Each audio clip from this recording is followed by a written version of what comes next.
What you are about to hear is not fiction. Behind the smoke of the battlefields of World War II, another war raged, a war for the control of knowledge itself. Under banners that proclaimed progress and purity, the Nazi regime redefined science as obedience to ideology. Hospitals became laboratories. Doctors became soldiers of a twisted cause. Between 1939 and 1945, thousands of prisoners were used as living test subjects in an effort to prove racial theories, create weapons of biology, and expand the limits of human endurance. What remained were not discoveries, but reminders of what happens when intelligence loses compassion. At Dachau, the Luftwaffe built a low-pressure chamber to mimic flight in the stratosphere. Prisoners were sealed inside as the air thinned. Researchers observed their reactions, charting the seconds between consciousness and collapse. The purpose was to make safer aircraft. The result was agony without meaning. Nearby, cold immersion experiments tested ways to revive soldiers rescued from icy seas. Victims were submerged in freezing water, their temperatures falling below 30 degrees Celsius, while every pulse was recorded. When post-war scientists reviewed the data, they found it useless. Measurements taken without precision, methods without humanity. In Auschwitz, Dr. Josef Mengele pursued genetic fantasies under the pretense of medicine. Twins were measured, dissected, and compared in hopes of uncovering a blueprint for racial perfection. What he called research was a ritual of cruelty wrapped in scientific language. Across occupied Europe, similar projects spread, tests with vaccines, poisons, sterilization, and infectious diseases. Laboratories that once studied healing now studied destruction. Each page of every report represented a human life erased. When Allied forces liberated the camps in 1945, they uncovered crates of documents, photographs, and surgical instruments. The Nuremberg doctors' trial, 2 years later, turned that evidence into a moral reckoning. The judges established 10 principles that became the Nuremberg Code, the birth of modern bioethics. The voluntary consent of the human subject is absolutely essential. It declared. From that single sentence arose a new vision of science, one that demanded accountability, dignity, and conscience. Visiting Dachau or Auschwitz today, you feel the silence heavy in the air, a silence that asks one question: what is knowledge worth if it costs our humanity? Among the most infamous wartime projects were the altitude and freezing experiments, carried out under Luftwaffe supervision. The Nazi command wanted to reduce pilot deaths caused by hypoxia and hypothermia. To achieve that, doctors turned to prisoners, reasoning that human suffering could serve military efficiency. At Dachau in 1942, volunteers did not exist. Orders did. Subjects were placed in the low-pressure chamber as gauges dropped to simulate 15,000 meters. Observers timed convulsions, loss of consciousness, and heart failure. When bodies were removed, researchers filled charts with numbers that looked scientific, but held no reproducible meaning. Post-war analyses concluded the data were worthless, a tragic parody of research. When the altitude program ended, the same facility hosted cold immersion trials. Prisoners were immersed in tanks of ice water or left naked in open fields, while scientists tested rewarming techniques, hot baths, blankets, infrared lamps, or the body heat of others. Many perished. The surviving notes recorded every detail with chilling precision. Yet those same pages, decades later, forced medicine to confront the necessity of ethics. Real hypothermia, research in the 1950s and 1960s, was conducted with volunteer divers and soldiers under strict monitoring. The protocols developed then saved countless lives in Arctic expeditions and emergency rooms. The contrast could not be clearer. Knowledge earned through respect, not cruelty endures. Today, modern rescue medicine teaches that discovery and dignity must coexist. Every hypothermia guideline, from gradual rewarming to advanced cardiac support, is a response to the crimes of Dachau. The lesson is universal.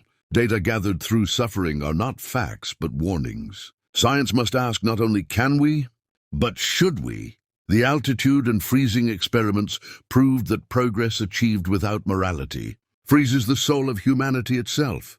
The Nazi regime believed biology could justify domination.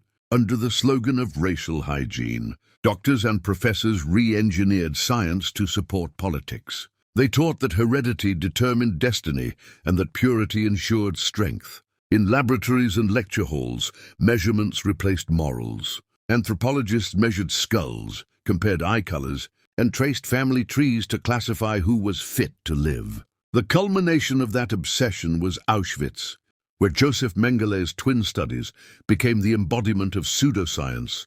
Wearing a doctor's coat, children were separated upon arrival, their every feature catalogued. One twin might receive an injection of a disease. The other, the so-called control, would be observed. When one died, both were dissected.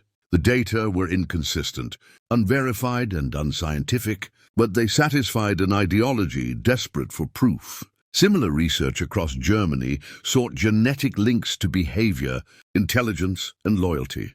Universities published findings that blurred the line between experiment and propaganda, transforming classrooms into echo chambers of hate. After 1945, genuine scientists dismantled this corrupt legacy. Genetics was rebuilt on evidence, peer review, and consent. The discovery of DNA's structure in 1953 and the human genome, project half a century later, stood as triumphs of transparency.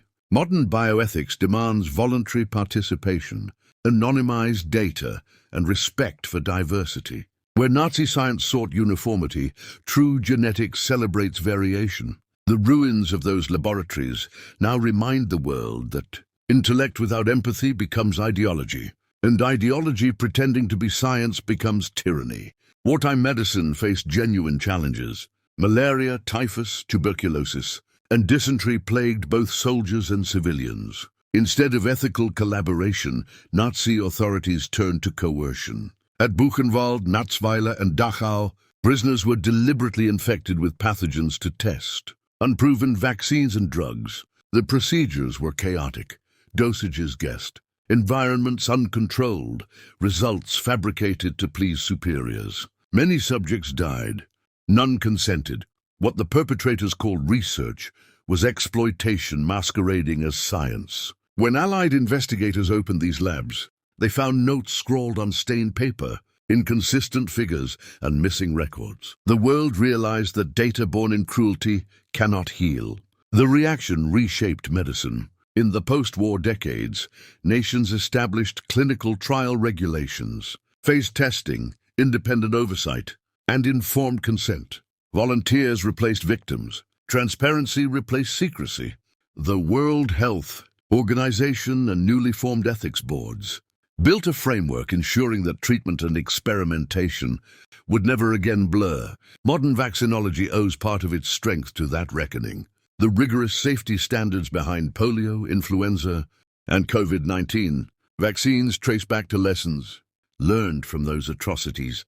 Every consent form signed today is a moral document born from the ashes of those camps. The paradox of history is that evil forced goodness to define itself. The legacy of the infection experiments is not scientific discovery, but the permanent declaration that medicine without humanity is poison.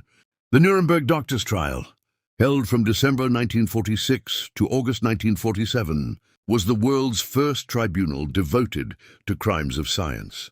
23 defendants stood before the judges, physicians, administrators and officers accused of transforming healing into harm. The evidence filled thousands of pages, autopsy reports, photographs, and survivor testimonies. Each exhibit revealed how the pursuit of efficiency and ideology had eclipsed the oath to protect life. But amid the horror, the trial achieved something extraordinary. It gave civilization a moral compass. The verdict introduced 10 principles. Known as the Nuremberg Code, it demanded voluntary consent, reasonable risk, and the right of subjects to withdraw. It required researchers to avoid unnecessary suffering and to prioritize participant welfare above all else. Those 10 sentences reshaped global medicine. Later, the Declaration of Helsinki, 1964, and the Belmont Report 1979 expanded them into detailed ethical frameworks. Today, every institutional review board, every hospital ethics committee, and every informed consent process traces its origin to that courtroom. Standing inside the Palace of Justice in Nuremberg, visitors can still see the wooden dock where the doctors sat. The room feels ordinary until you remember that here, humanity drew a line in history. Science must serve life, not ideology. The Nuremberg Code influenced not only medicine, but human rights, technology, and even space law. It taught that discovery without conscience is self-destruction. The words written in 1947 remain as urgent as ever in an age of genetics, artificial intelligence, and global pandemics. They remind every researcher that before you ask, "What can we do?" you must first ask, "Who might we harm?" Beyond the medical experiments, another hidden network of research expanded through Nazi Germany, one that sought to fuse science with war on an industrial scale. These were the secret projects, the technological arm of a regime that believed victory could be engineered through invention. In factories carved into mountains and underground tunnels, engineers and physicists worked under intense pressure to produce machines that could alter the course of the conflict. Between 1939 and 1945, their imaginations stretched from plausible to impossible. Some projects materialized as prototypes. Others remained drawings buried in archives. Together, they show how ambition and ideology can blur the line between innovation and delusion. The V2 rocket stands as the symbol of that paradox. Designed by Wernher von Braun and his Peenemünde team, it became the first long-range ballistic missile in history, capable of reaching the edge of space and descending faster than sound. It represented both a technical triumph and a moral failure. Built with forced labor at the Mittelwerk facility, its construction cost more lives than the weapon itself took in combat. When V2s struck London and Antwerp, they demonstrated a terrifying new truth. Distance no longer offered safety. Yet after the war, the same engineers who built instruments of terror were recruited by both the United States and the Soviet Union under Operation Paperclip. Von Braun's team helped launch the American space program, turning a weapon of war into the rocket that would carry astronauts to the moon. History often advances by reusing its own shadows. Other projects revealed similar contradictions. The Messerschmitt Me-262, the world's first operational jet fighter, was years ahead of Allied technology, but produced too late and in too few numbers. The Horten brothers designed a flying wing aircraft with radar-deflecting properties, a shape later echoed in stealth bombers. Submarines received snorkels for underwater oxygen intake, allowing them to remain hidden longer. Infrared targeting systems were tested for night combat. In laboratories, chemists explored synthetic fuels and new explosives, while physicists imagined particle beams and sonic weapons. Some of these inventions would influence civilian technology.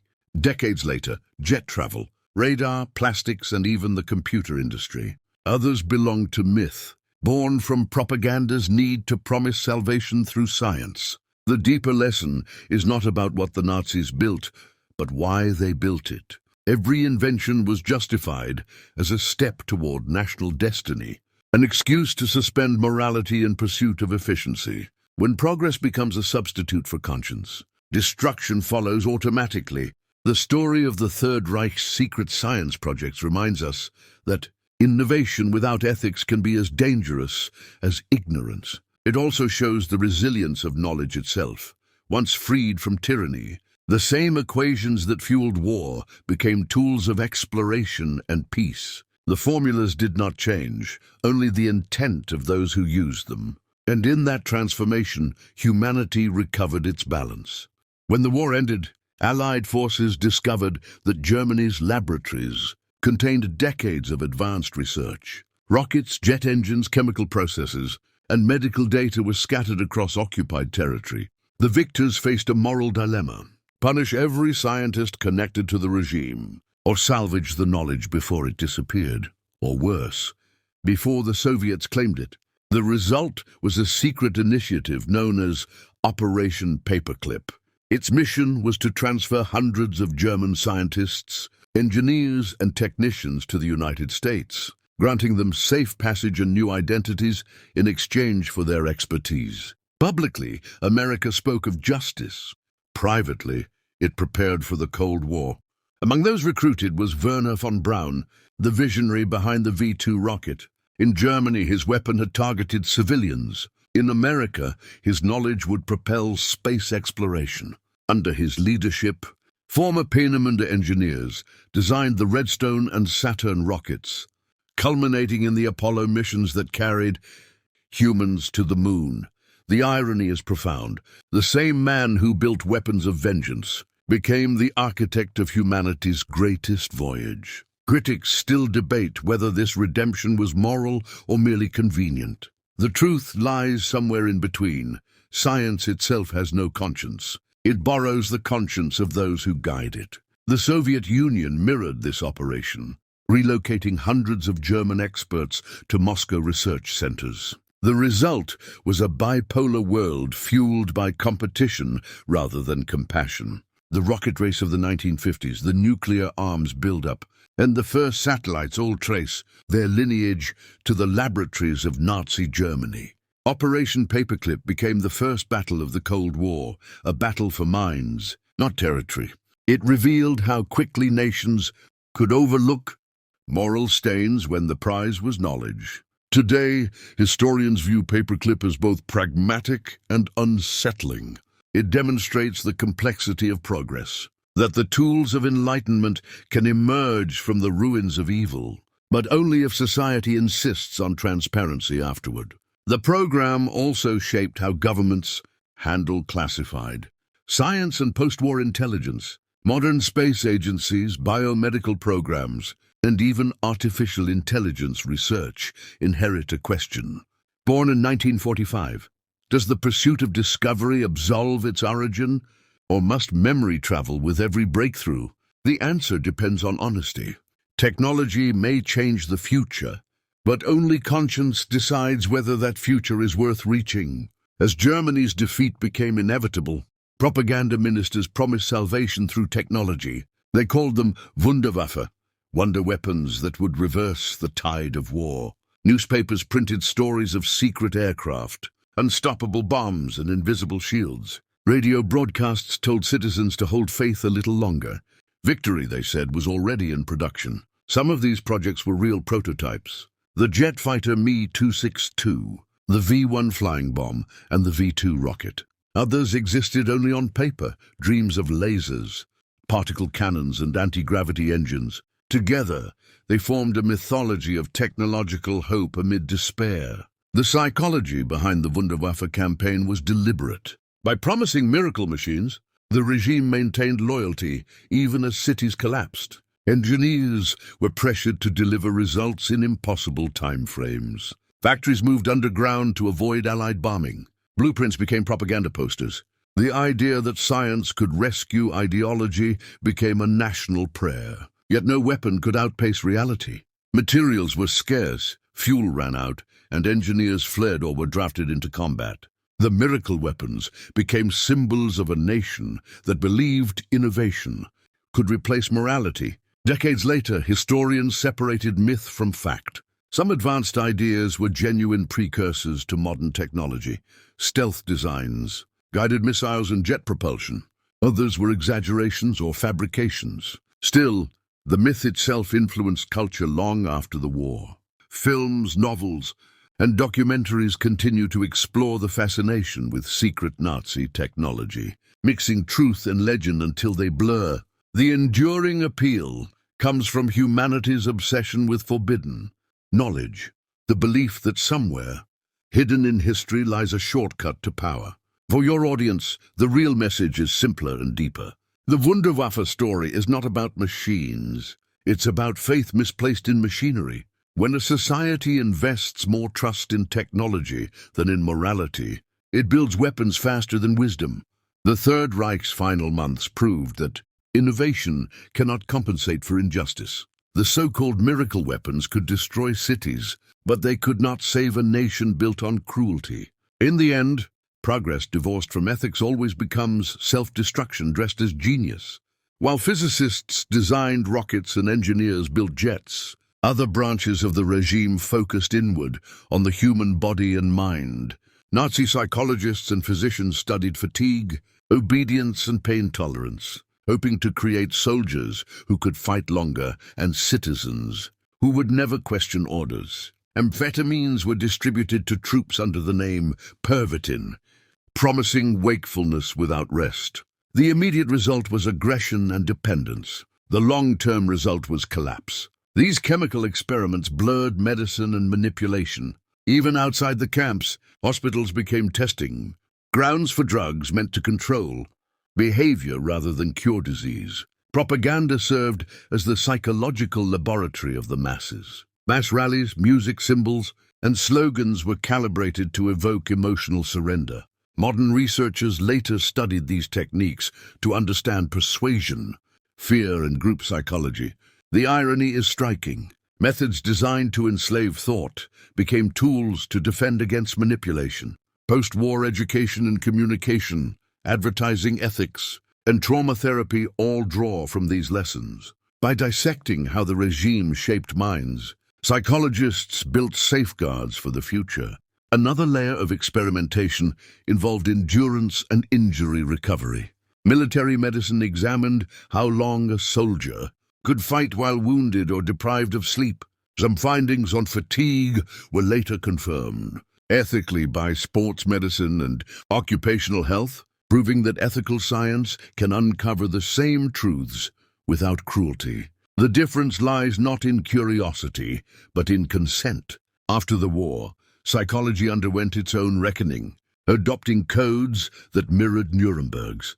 Informed consent, confidentiality, and the duty to minimize harm became mandatory principles. Today, these experiences remind us that studying the human mind carries as much responsibility as studying the human body. Knowledge of behavior can liberate or enslave, heal or harm. The boundary is ethics. Every modern psychological experiment, from memory studies to social media research, must pass ethical review because once that boundary was erased. The legacy of Nazi psychology is not their results, which were worthless, but the realization that control without compassion destroys both the subject and the scientist. True understanding of humanity begins with respect, not obedience.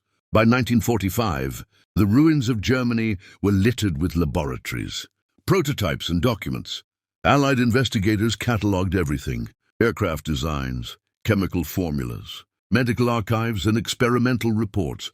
Their task was not only to collect information, but to decide what humanity should remember and what it should reject. Out of this reckoning emerged two parallel legacies: technological progress and ethical awakening. The first gave the world jet travel, rocket science, antibiotics, and computing. The second gave it the moral architecture that ensures such power is never again misused. The Nuremberg Code, followed by the Declaration of Helsinki, and later UNESCO's declarations on bioethics, created a permanent covenant between science and society. It stated that discovery must serve humanity, not ideology. Every informed consent form, every ethics board, every public health protocol traces its ancestry to that moment. The principles forged in the ashes of war now guide space exploration, genetic engineering, and artificial intelligence. They remind us that curiosity without compassion is regression disguised as progress. At the same time, the post-war world inherited tangible benefits from knowledge once born in darkness. The space race, satellite communication, and even early computer architecture drew on wartime innovations, redirected toward peaceful goals. This dual inheritance, knowledge and conscience, defines the modern era. We cannot separate them without repeating the past. To study this history honestly is not to glorify its achievements, but to recognize the cost of learning without empathy. Standing today in places like Nuremberg, Peenemünde and Dachau, visitors see more than museums. They see crossroads. One path leads to innovation guided by ethics, the other to brilliance without mercy. The choice belongs to every generation. Science will always advance, but conscience decides the direction. The final lesson of the Second World War's laboratories is timeless. Intelligence makes us capable. Ethics makes us human. Without both, progress is only another experiment in darkness.